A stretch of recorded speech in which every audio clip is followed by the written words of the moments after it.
how to add a birthday or address for a contact on Samsung Galaxy S26 Ultra.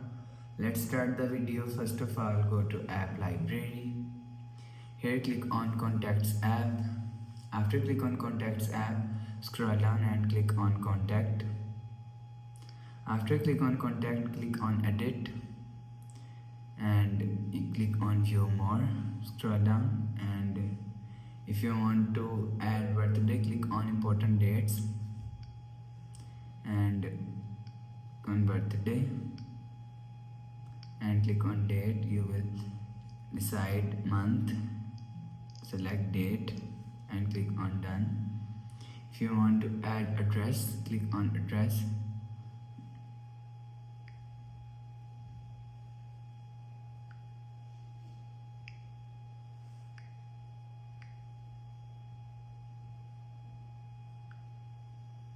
After add address, click on save. You will see.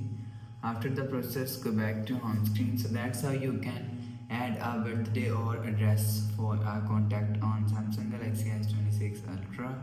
If you like the video, please subscribe. Thanks for watching.